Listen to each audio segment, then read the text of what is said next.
I want to each of you to think of a memorable gig.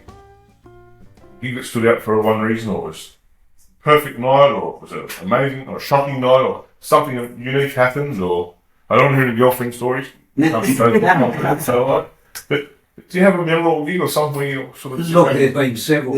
We always talk about the night we got to play with B.B. King. Yeah, that was just... we were playing wine bars, you know? Yeah. Pubs. We were a bar band. It was New South Wales Uni, I think, that they had an entertainment group, and they used to book us for various gigs. That is a great thing. And then this Di Manson, she said, "Oh look, I think I've got your gig supporting B.B. King." I said, "What?" So suddenly we're there at the Horton Pavilion. Yeah. Biggest stage we'd ever seen, in the lights. And biggest audience. There was about 7,000 there, I think. I'm struck. And we thought, do our set, get off. They're just sort of particularly want to know about us. Yeah. But the audience were very sort of on side. Yeah. Yeah. In fact, I think a lot of people used to come to see us. Yeah. They would naturally be at a B.B. King concert. Yeah. And we got a very good response. And out of that came that first recording we did with EMI. Who were the sponsors there. Yeah. And we just couldn't believe our luck that night. Got talking to BB backstage, and he mentioned us during his show. Yeah. So how good could it get, you know? He had some photos taken with him. And, yeah, it was great. I met him once at a function, dinner function, the IMAX Theatre in Sydney. Oh, that makes sense. And I couldn't think of anything to get to say one thing each. I couldn't think of anything else to say, and that's when I said, "Thank you for your music, for what you've done for music." And he turned to me, a genuine man, and he said, "I'm not the one who should be thanking. He said, I should be thanking you for being there for my music and for sharing my music with your family, your friends, and your loved ones." Yeah. I thought, and he didn't need to say that. He could have said, "Yeah, thanks for coming," but he actually thought about his answer. And I thought, what a beautiful gesture for him to say that. And very gracious. And then I remember he played this little gig, and U2 played the Mercantile a couple of years later, and something popped up, you know. But as everything's like, "Yeah, I've got a friend of mine, he's a busker from back in the States, and so great blues guitarist, so he's going to come up and join us." So you've got the Mercantile and the Rocks, and you've got U2 and B.B. King on stage, and it's just like, where does this come from? Amazing night. But again, just as humble as he ever was before. Oh, yeah. Again, like you guys, set a foundation for so many musicians to follow in the path. I mean, not too much, but he was actually very close friends with the very young Elvis. You know, and he's quite, Elvis sort of sought counsel from him quite a lot, but B.B. King was already in the spotlight. Yeah. Oh, yeah. Elvis was quite confused about, how do I do this? They're not letting me be myself and so on. You mentioned at that point, did you sign with EMI after that point? Did you sign a deal with EMI at Record Company? Well, I suppose it was. Yeah.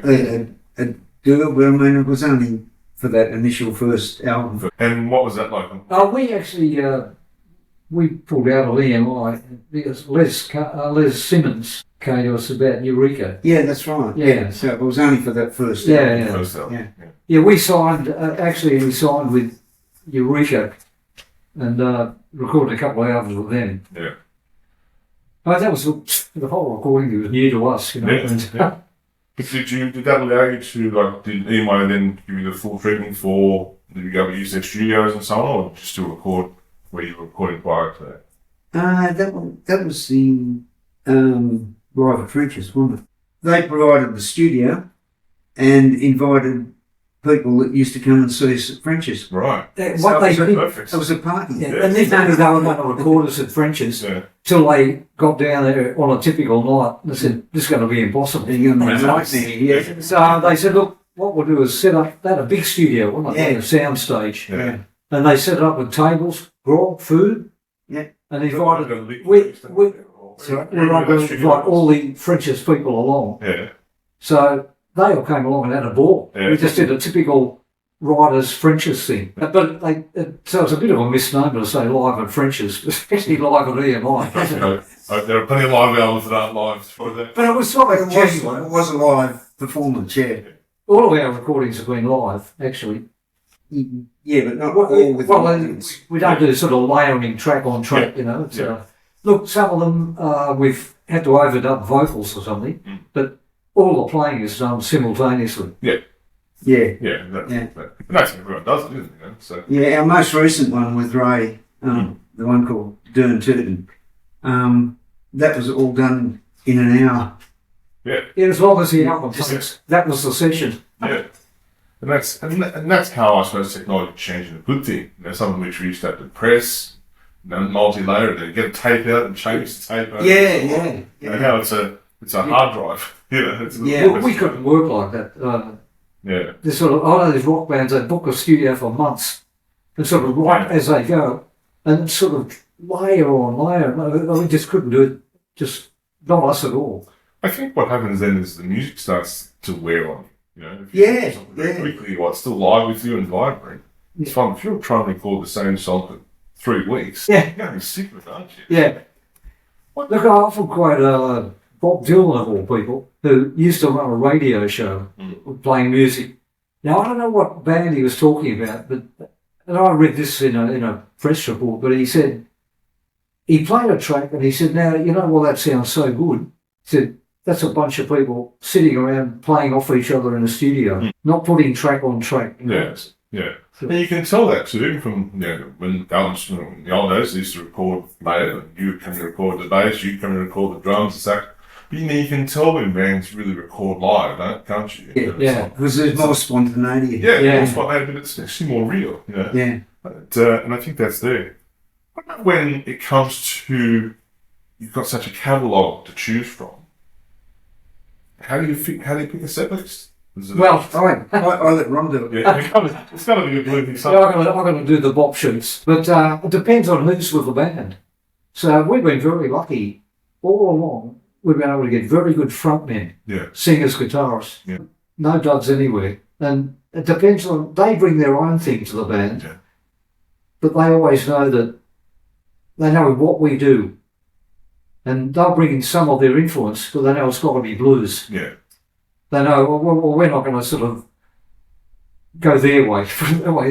And they always do the job, you know. Yeah. And so the repertoire always depends on who's the front man. There's a lot of instrumentals that we have kept all along, and that applies to all the front men. I mean, but we've got quite a big array of those that we just, they learn them as we go. Yeah.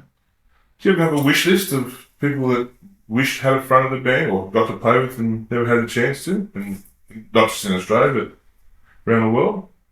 Who's one person, if you could ever we could give you an ultimate thing where you could say, right, we'll give you a singer for a day. Who's someone you'd pick? It'd be hard to pick one, wouldn't it? There's still a lot of names. There's still. Can you pass or present? Pass or present, yeah. Well, Muddy Waters is a bit. Yeah. That's anyone else? What about in Australia? In Australia? Yeah.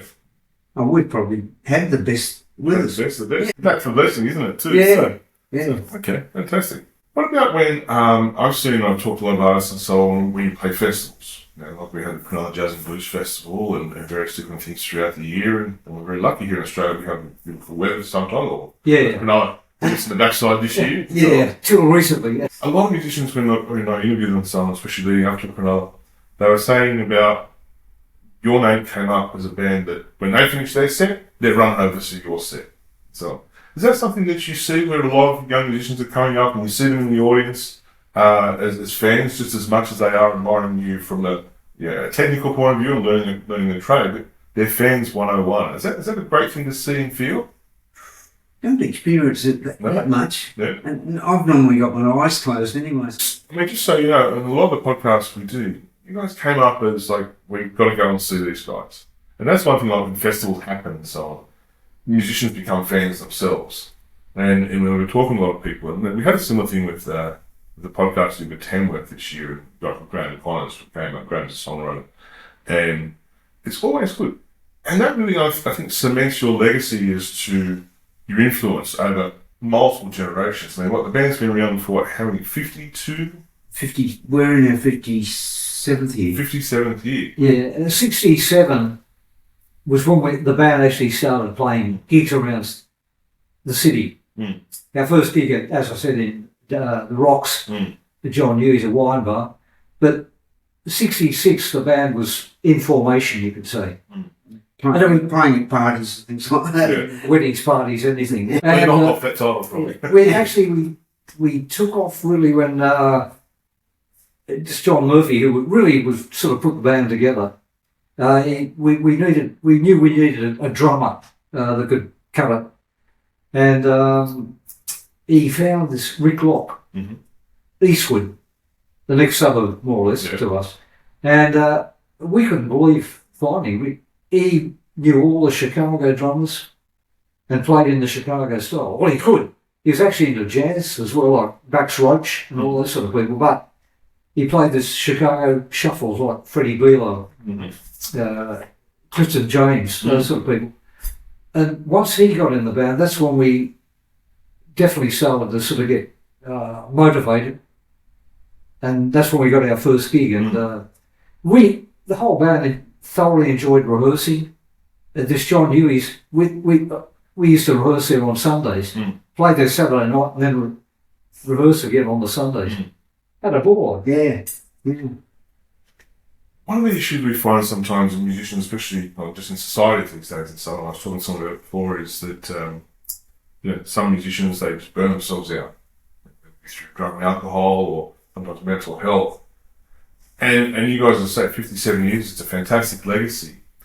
Is that something that you've been able to observe and you've seen that it creeps into some musicians in the past, and like especially coming out of the 70s and 80s where drug and alcohol was quite prevalent? Now we've come out of COVID and a lot of people were stressed during that as well. Is that something where you've been able to see, and do you think because you're family that you've been able to support each other throughout that and stay focused and true to your original goals? Well, the fact we're brothers has had a big influence on the whole band staying together, probably. Yeah. Well, the fact is, we've always rehearsed and worked together. Yeah.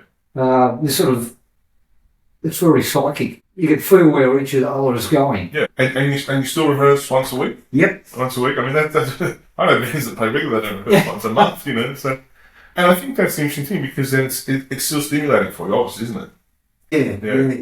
Yeah. Yeah. So, yeah. But the thing is, we're still getting such a kick out of it. You know? Yeah, exactly. Working stuff. Developing the tunes together. Yeah. What about the future? 57 years in. The Foreday Riders, maybe just seem like Kiss retired, they've made cartoons out of themselves for now. What's the future hold? You just said you had a recent album come out. Is there another album in the works coming soon? We've got a project in mind for our treat. We've also got off the Riders, Foreday Riders. We've got a acoustic trio, right? And we're intending to record for that, right, in the near future. Yeah. Okay.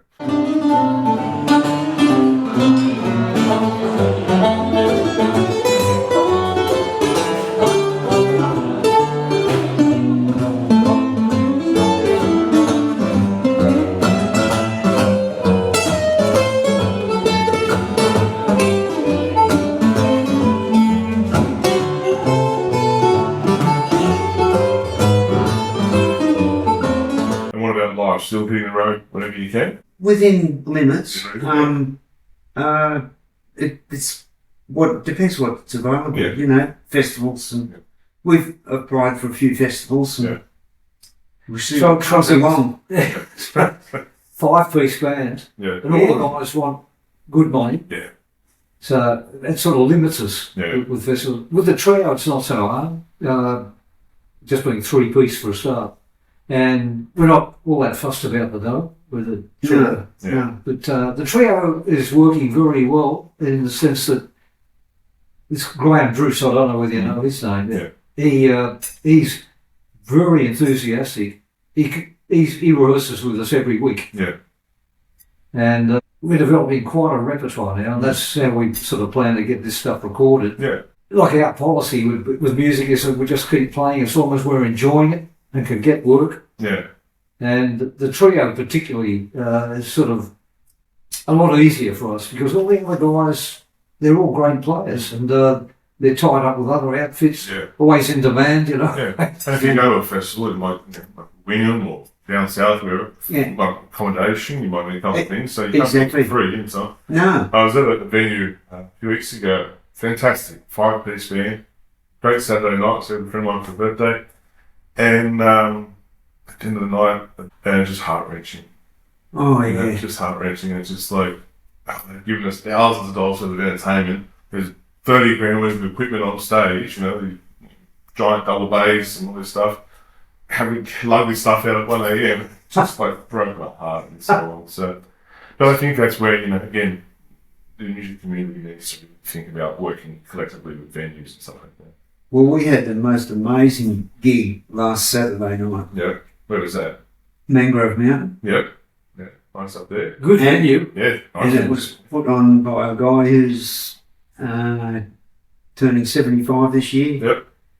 And he's listened to, he first saw us in 1967. Yeah. So he's followed our whole career. What a fantastic legacy. But he didn't just have us on.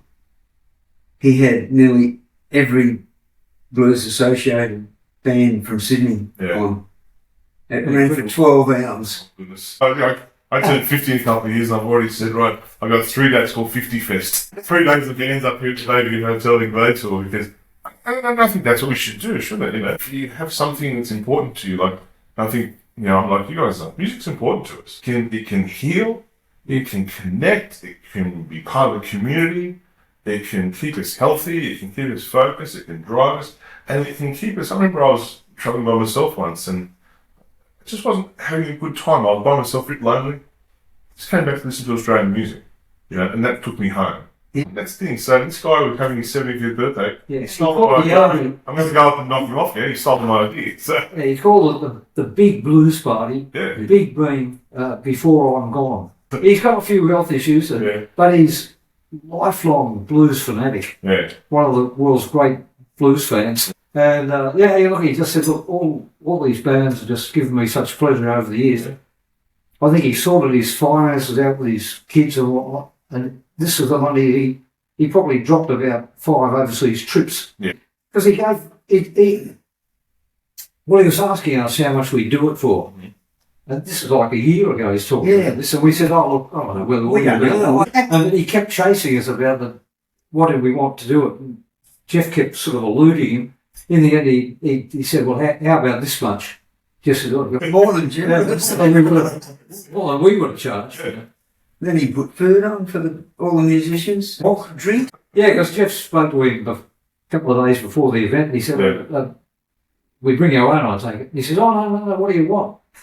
excellent, Took orders. excellent. So we're going up for his 76th birthday. Yeah, we might hit him for the 76. Very good vibe.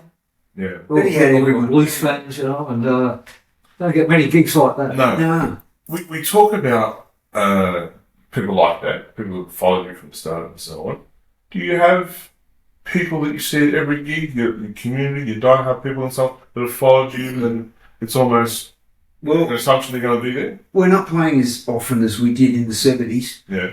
but we've definitely got a collection of people who regularly come and see us. So how important are they to you? I think it's most important. Yeah, it's Especially in a day and age where it connects with technology so easily. It's still so great to see those people. It's almost like they're part of the family. the Blues Society. Sydney Blues Society has helped a lot in that regard. Have you given any thought to not so much retirement, but the day you do retire, about what happens next to the Foreday Riders? Are you thinking about keeping it going through another generation? Or because I know, for instance, I've had this discussion with Doug Newton from the Wiggles, not from the Wiggles, from the Bushwhackers. So we had a discussion about the Wiggles, how the Wiggles have essentially created a new generation for the kids with new characters. Yeah.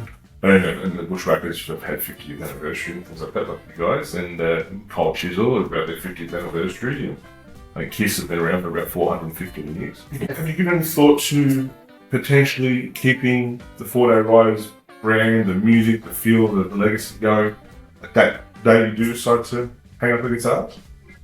Look, Yeah, but we obviously really thought much about it. no, it really comes down to health. As long as we're healthy enough to keep on playing, we'll keep on playing, you know. As I said, as long as we can do it, Yeah. we can get gigs and people will come. That's basically as far forward as we thought. It just comes back to if you're enjoying it, you keep on doing it, you know. A fan goes to your show for the first time, okay? You've got these great people who go to it, and a music fan comes to your show for the first time. What do you hope they walk away with? Well, A CD, actually. It's a CD. Besides merch and stuff. What feelings, what memories did you hope they walk away? Look, if they're not familiar with blues, I would hope that it would maybe open their ears to this type of music. I mean, just kids, generally speaking, don't listen to our style of music, but when they do come to gigs, They bring all their friends. They bring their friends, and their friends. That's a great time, you know. So That's pretty rewarding. yeah. Because And I think that's where audiences, if they let their genre barriers down, we've seen that post-COVID. Since COVID happened, we're seeing music fans rather than blues fans, country fans, jazz fans. Yeah. We're seeing music fans come out. Yeah, I think just- that's why places like Miss Lee's and people yeah. you know. Yeah. But the good part about that is when I mentioned before the Bayview Hotel, Continental Roll was on there a few months ago. On Yeah. Friday night, in the middle of the football season. yeah, And they put him on the main stage at 10 o'clock, there's 2 people dancing. 4 to 12, there's 150 people up go. And this is the public normally just has cover bands every Friday night. And that's something about music, isn't it? That it can pull people away from whatever they're interested in, sport, yeah. winging, so on, food and drink. And if it gets you for good, doesn't it? And it infects you. It's the idea. Back. Exactly, that's the idea and so on. Yeah. And I think that's a fantastic thing. All music, I suppose, can take you outside of yourself, which is definitely the plan. You know, but this is the music that does it for us. Yeah. We're coming to the end of our fantastic interview, so I want to ask 2 more questions. What is blues, after 57 years, what has blues music meant to you both personally? Well, a lifetime of playing for me. Yeah, music or an outlet, you know, it's something that while you're playing, you just sort of, your mind's concentrating on that and It's obviously a big part of takes our all the lives. worries out of life, you know. Makes We've both got other interests. Music is the mutual thing. Yeah. Our big focus, you know. Yeah. We've just been very lucky that we've been able to keep doing it for so long. And work with such good musicians. That's been part of the luck, I guess, that we've found great players who, even though they're not exclusively blues players, they love blues and they know how we go about it, and they're willing to join us, and that keeps getting topped up over the years. I mean, people go and do their own thing. I mean, look at Ray, with us 8 years or so, and then we always figured this guy's got to get his own thing together, which he did. Yeah, but we've got such a good rhythm section too, with Stan and Roscoe. Yeah. And they've been with us for 40 Well, Roscoe joined us, I think it was 1982. Stan's been with us since 1990. Wow. A great team. You know, Yeah. rock solid. I mean, you don't have to even think about it.